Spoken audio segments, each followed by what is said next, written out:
আপনারা চেষ্টা করবেন যারা ভোট কেন্দ্রে আসবেন সকালবেলায় একেবারেই আর্লি মর্নিং এসে লাইন দিয়ে ভোটটা দেওয়ার জন্য, এবং দরকার হলে বাসায় গিয়ে নাস্তা করবেন।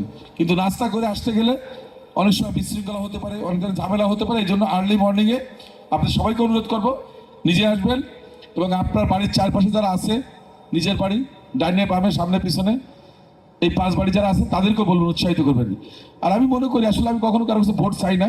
আমি একটা কথা বলি যে আমি আমার পরিকল্পনা আপনাকে তুলে ধরতে পারি, কিন্তু সিদ্ধান্ত আপনাদেরকে নিতে হবে, কারণ এটা গণতান্ত্রিক সমাজ ব্যবস্থা।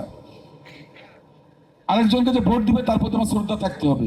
এবং আমি একটা কথা সব সমাবেশেই বলেছি কিন্তু, যে আমার শত্রু যে বা আমার বিপক্ষে যে নির্বাচন করছে বা যে আরেক দল করছে তার নিরাপত্তা দেওয়ার দায়িত্ব আমার, যদি আমি এখানে নির্বাচিত হই। বিকজ আমি সব মানুষের প্রতিনিধি আমাকে তো করতে হবে এখানে, শুধুমাত্র একটা দলের না। দলের পক্ষে নির্বাচন করব, কিন্তু নির্বাচিত হলে এই জনপদে যত মানুষ বসবাস করবে সবার নিরাপত্তা আমি নিশ্চিত করব।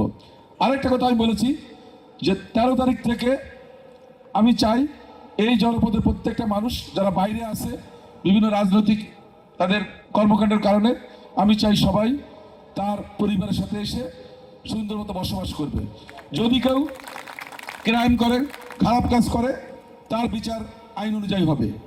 যাই হোক, সময় মনে অনেক বেশি।